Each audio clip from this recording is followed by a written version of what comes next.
menyembahmu Roh Kudus, kami menyembah Yesus, Raja segala raja, Tuhan segala Tuhan. Haleluya, haleluya, haleluya. Penuhi kami Roh Kudus, penuhi tempat ini, penuhi ruangan ini dengan hadirat-Mu.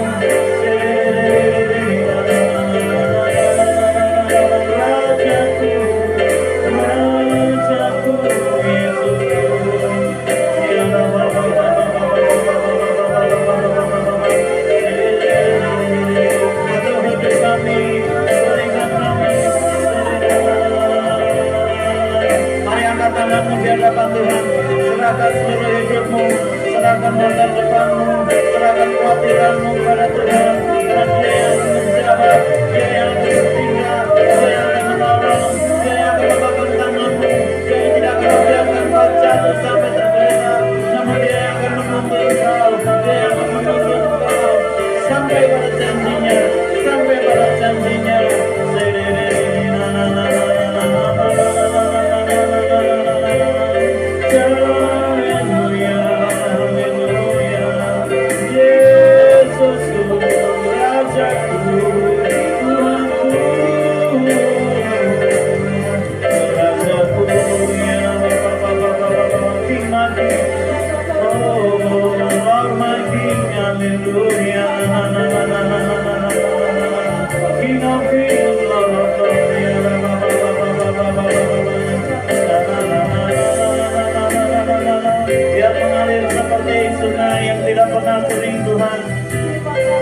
Berikan kesegaran rohani bagi hidup kami, berikan kesegaran hati dalam setiap hidup kami.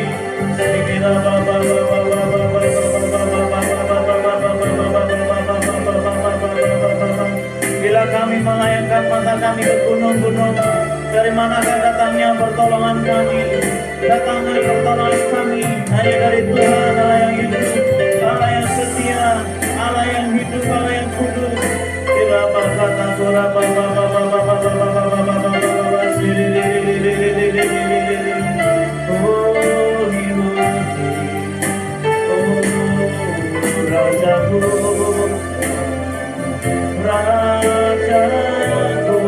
Kau yang kami sembah, Kau Tuhan yang kami sembah dan kami tinggikan. Haleluya. Glory, glory, glory, glory, glory, glory, glory, glory. Oh, ya welcome Holy Spirit. Welcome in this place, Lord.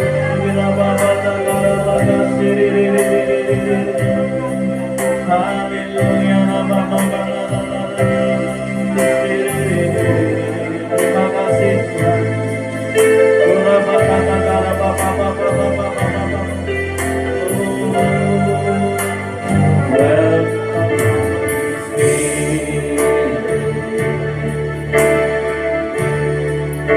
Be with your presence.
Datanglah Roh Kudus, penuhi setiap kami yang ada di tempat ini.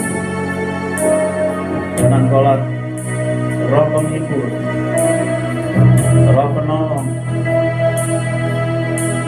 yang menghibur setiap hati kami, yang menolong setiap kami, untuk kami setia, untuk kami hidup di dalam firman, untuk hidup di dalam kekudusan.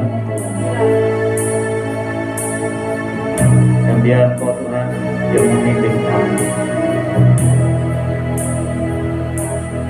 Terima kasih Tuhan. Engkaulah konselor, Engkaulah pelindung, Engkaulah pelindung. Ketika kami tidak berdaya, dan ketika kami tidak bisa berbuat apa-apa atas hidup kami, Engkau datang untuk menolong kami. Engkau mengajar kami untuk berdoa, Engkau yang mengajar kami untuk menyembah, Engkau yang mengajar kami untuk mengerti firman. Terima kasih Bapa. Terima kasih Tuhan. Berkati firman-Mu malam ini, dan biar Kau yang mengurapi, dan biar firman merema di dalam hidup kami, hati kami. Dalam nama Yesus kami berdoa dan bersyukur. Amin. Silakan duduk.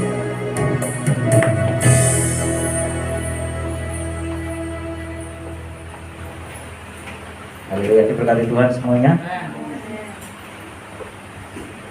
Saya minggu ini sangat diberkati Tuhan. Bukan karena dapat uang banyak, tapi dapat pernyataan-pernyataan Tuhan yang luar biasa. Amin. Satu hal, sebenarnya berkat hidup kita itu, kita jangan mengukur dengan uang ya, materi atau apa. Karena ketika Tuhan menyatakan pribadinya, menyatakan di dalam hidup kita, dan Tuhan berbicara sebenarnya sesungguhnya siapakah kita ini di hadapan Tuhan, itu adalah berkat yang luar biasa. Amin. Karena banyak orang yang gini, kita datang pada Tuhan, tapi Tuhan nggak mengenal kita. Amin. Kadang kita ini nggak dikenal Tuhan. Kenapa seperti itu? Kalau kita mungkin jarang ya Tuhan untuk menegur saya atau menginginkan saya ya, berarti kita ini jangan pernah kita ini hidup wah aman-aman saja, biasa-biasa saja. Amin. Tapi pujilah Tuhan kalau Tuhan itu mengenal kita. Misalnya Pak Kardi dapat pernyataan Tuhan, Pak Kardi ini anakku ya, misalnya seperti itu ya. Kira-kira Pak Kardi seneng nggak? Tuhan yang ngomong loh misalnya ya, senang. Amin. Dan itulah yang minggu-minggu ini saya dapat penegur dari Tuhan. Amin. Jadi saya bisa mengerti siapakah saya ini di hadapan Tuhan. Saya nggak mau menyampaikan siapakah saya ini di hadapan Tuhan, tapi saya bersyukur karena Tuhan itu menyatakan melalui seorang hamba Tuhan. Ketika kami menyembah, ketika kami berdoa, ya Tuhan itu menyatakan siapakah saya ini di hadapan Tuhan. Dan itulah yang menjadi kekuatan bagi kita. Amin. Terpujilah Tuhan kalau Tuhan itu mengenal kita. Maka kita harus dekat dengan Tuhan sampai Tuhan itu mengenal kita, pribadi kita. Ya, sampai Tuhan itu mengenal hidup kita, mengenal dari A sampai Z. Amin. Makanya kalau ada hamba Tuhan, ya mungkin ada berdoa atau apa, menyatakan sesuatu ya kepada kita, dengarkan saja. Amin. Dan terima. Seperti khotbah kemarin ya, firman Tuhan kemarin apa? Maria berkata apa? Sesungguhnya aku ini hamba-Mu, ya. Jadilah menurut perkataan. Amin. Kita ini hamba Tuhan. Kita semua ini adalah hamba Tuhan. Jadi kita ini hanya hidup mengikuti apa yang Tuhan mau dan Tuhan inginkan. Amin. Mari kita buka firman Tuhan dari kitab dari kitab Lukas ya. Kita buka Lukas 2 ayat 1 nanti sampai ayat yang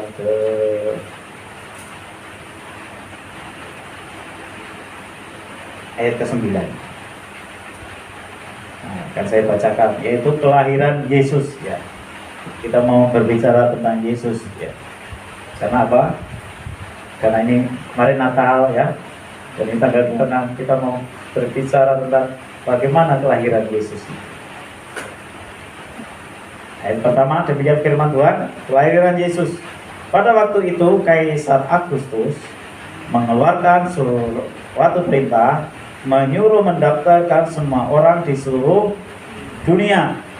Inilah pendaftaran yang pertama kali diadakan sewaktu Kirenius menjadi wali negeri di Syria.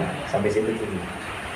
Jadi ketika zaman itu, ketika Yesus lahir, itu adalah yang memerintah adalah bangsa Romawi. Romawi ini ibaratnya itu banyak tanah-tanah yang dijajah ya, termasuk daerah Palestina, daerah Israel, Kanaan itu waktu itu ya, itu dijajah Romawi. Maka ketika waktu itu Kaisar Agustus ya mengeluarkan suatu perintah, yaitu menyuruh untuk mendaftarkan semua orang di seluruh dunia. Ini namanya sensus ya, sensus penduduk. Ini adalah sensus penduduk pertama kali diadakan. Sebelum Yesus belum ada sensus penduduk. Tapi baru kali ini adalah baru ketika Yesus mau lahir diadakannya sensus penduduk. Tapi itu semua untuk menggenapi firman Tuhan. Karena melalui sensus penduduk ini akhirnya Yusuf dan Maria melakukan perjalanan. Kalau tidak melalui sensus penduduk ini, mereka tidak akan melakukan perjalanan. Jadi mereka melakukan perjalanan ketika mereka mau mengungsi dari Mesir, kemudian kembali ke tanah Israel ya, dan mereka waktu itu ikut sensus penduduk ya, seperti itu sensus penduduk. Akhirnya ketika mereka ikut sensus penduduk, mereka harus pergi ke tanah Nazaret ya, mereka ke kampung halamannya, sehingga mereka harus singgah di sebuah kota yang namanya Bethlehem. Dan itu semua adalah untuk menggenapi nubuat para nabi-nabi. Amin. Maka itu kenapa firman Tuhan itu berjalan di dalam pengaturan Tuhan. Amin. Hidup kita ini juga seperti itu. Karena Tuhan izinkan kita ini mengalami hal-hal yang tidak enak ya, untuk menggenapi firman Tuhan, menggenapi janji Tuhan. Loh kok bisa ya?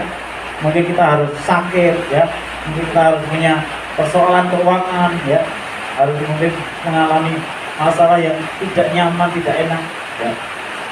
Tapi kok bisa seperti itu? Yaitu tujuannya yaitu untuk menggenapi firman Tuhan. Kayak saya ya, saya kenapa kok harus kenal Pak Ferry ya? Padahal kalau dipikir-pikir Pak Ferry kok jauh ya, saya di Gunung sana ya, kok bisa kenal ya? Tapi tujuannya apa? Delalah ya. Pak Ferry itu dulu sering pelayanan ke Salatiga dan ke Kopeng sana ya, kampung saya ya. Di situ dia ikut adakan persekutuan doa dan akhirnya kenal saya. Dan setelah kenal saya jarang ke sana. Malah pelayanan ke mana-mana, ke Demak, ke Jakarta, ke ini, ke Lampung ya. Tapi kembali lagi ke sana untuk ketemu Pak Adi. Dan di bawah, amin. Ya, itu semua perjalanan. Dan perjalanan itu adalah proses Tuhan yang akan membawa kita ini kepada janji Tuhan.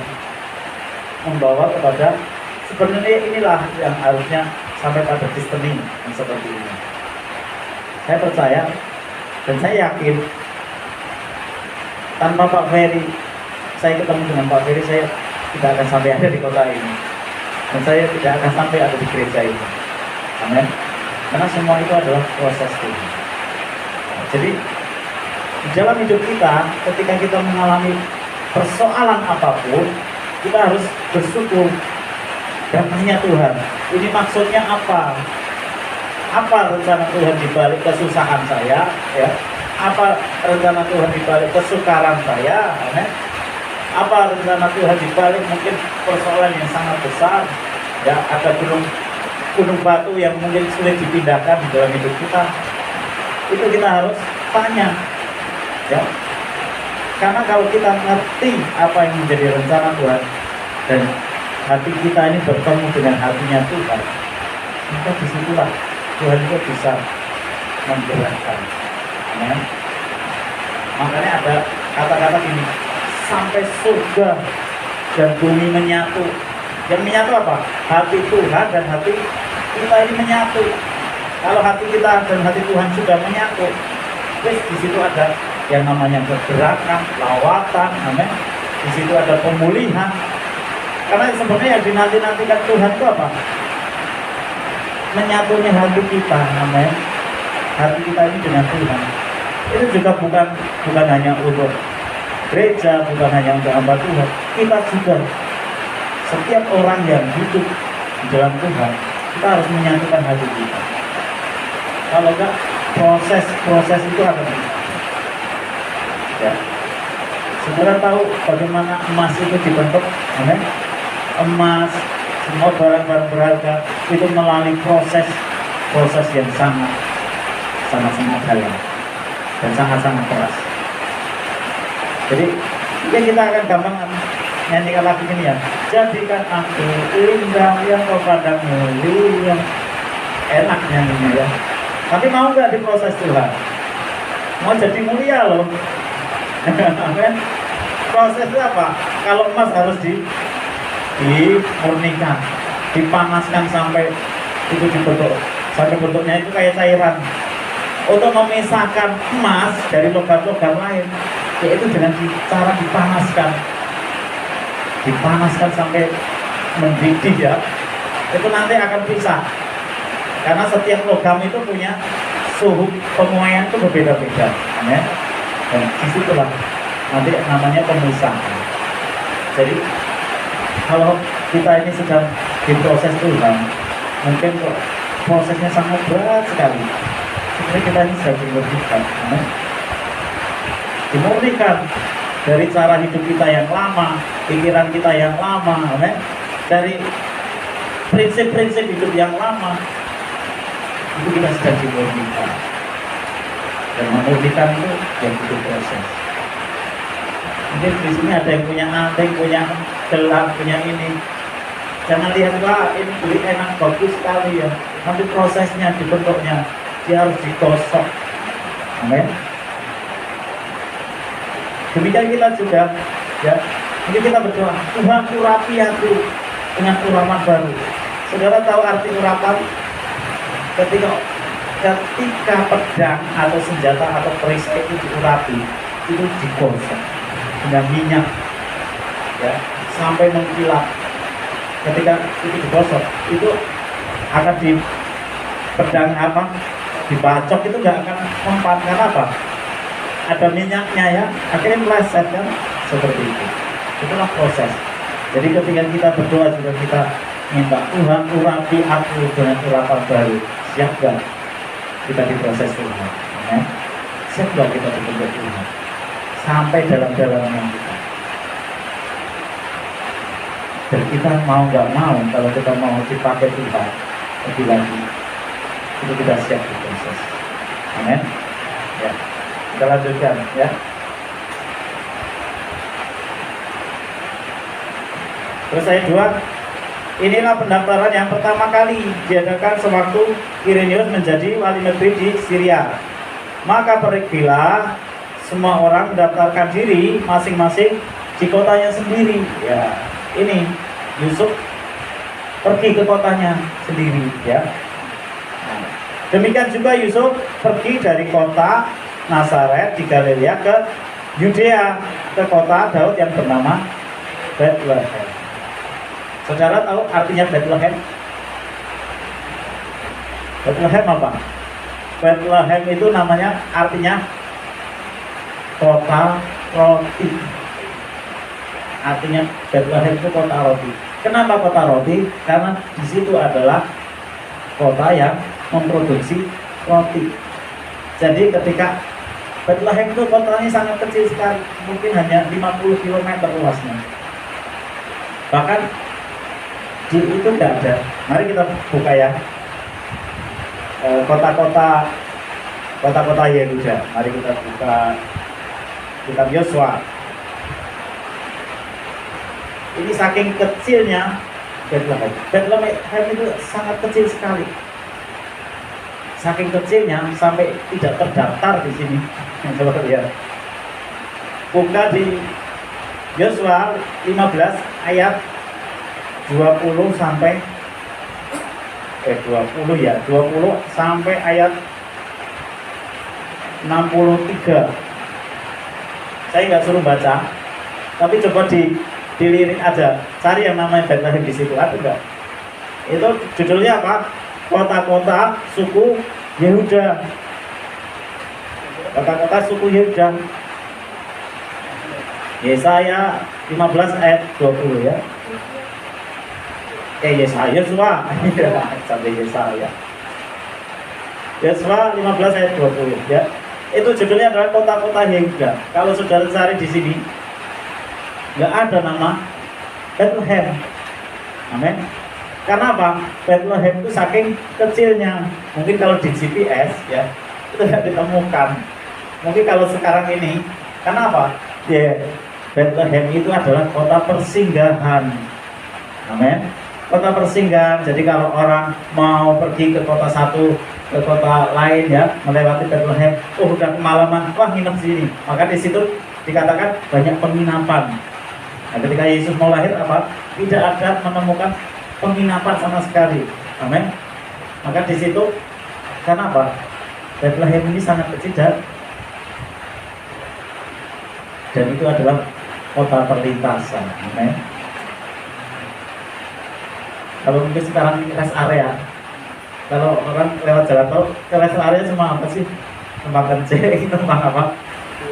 Ya, mungkin ke Indomaret, Alfamart, atau belanja apa-apa. Ya, layar-layar sebentar, isi bensin. Jadi seperti nggak dianggap. Karena itu adalah kota yang kecil, bahkan terkecil, bahkan tidak dianggap. Tapi luar biasa, ya. Kita buka selanjutnya.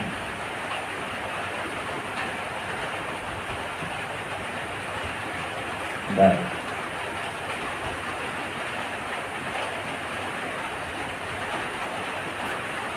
Kita buka ayat selanjutnya yaitu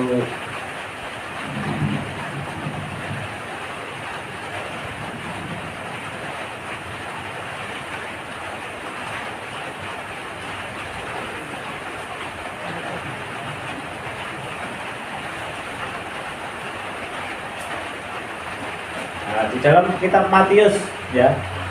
Matius 2 ayat 5 dan 6. Ini Bethlehem adalah kota yang terkecil yang tidak dianggap, tidak diperhitungkan, bahkan tidak dicatat di nama-nama kota Yehuda. Amin. Suku Yehuda tadi kita sudah lihat nggak ada ya. Mungkin kalau nanti diteliti lagi Yosua 15 ada nggak di situ kota Bethlehem? Ya. Tapi padahal Bethlehem itu terletak di kota di suku Yehuda. Ayat 5. Mereka berkata kepadanya, di Bethlehem di tanah Yudea. Yudea itu juga Yehuda ya. Karena demikianlah, karena ada tertulis dalam kitab Nabi, dan engkau Bethlehem tanah Yehuda ya. Jadi ini adalah kota yang ada di Yehuda, tapi tidak disebutkan, bahkan di sini cuma disebut tanah ya, tanah di Yehuda. Engkau sekali-kali bukanlah yang terkecil di antara mereka yang memerintah Yehuda, karena daripada mula akan bangkit seorang pemimpin yang akan menggembalakan umatku Israel. Amin. Bethlehem yang kecil, Bethlehem yang tidak dianggap, yang tidak diperhitungkan, yang mungkin nggak memandang, amin. Apa sih kelebihannya Bethlehem? Ya, mungkin kan gitu. Apa sih kelebihannya? Nggak ada kelebihannya. Hanya untuk kota transit, kota transit, kota untuk numpang kencing, untuk beli roti ya, karena kota roti. Hanya untuk persinggahan, nggak ada yang istimewa. Tapi di sini janji Tuhan luar biasa, amin. Ya, ini ada tertulis, nanti bisa, itu ada catatan kaki. Ini nubuatan ini bisa ditemukan di ayat mana? Itu bisa dibaca di Mikha 5 ayat 1.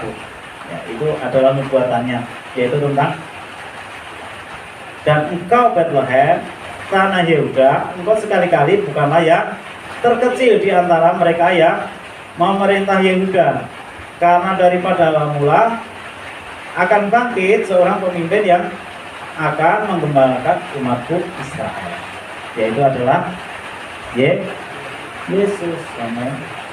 Yehuda itu kecil, Bethlehem itu kecil, tidak diperhitungkan, tapi itu menjadi kota yang akan selalu diingat, amin, selalu ditulis dalam kitab. Mungkin hidup kita ini kecil bagi orang lain, bahkan mungkin kita ini nggak dianggap, tapi kalau Tuhan berkenan atas hidup kita, Tuhan itu bisa mengubahkan, amin. Kita yang nggak dianggap, kita yang mungkin nggak diperhitungkan, tapi Tuhan bisa mengangkat hidup kita. Dengan apa? Ketika kita mendekatkan diri kepada Tuhan dan sungguh-sungguh membuka hati, membuka hidup kita untuk Tuhan, mau dibongkar oleh Tuhan, mau disingkapkan segala yang tersembunyi, mau buka-bukaan sama Tuhan, amin. Emas itu harus dibongkar dulu, supaya apa? Supaya yang murni itu keluar, amin. Supaya yang mulia itu keluar, yang indah itu keluar, harus dibentuk. Demikian hidup kita.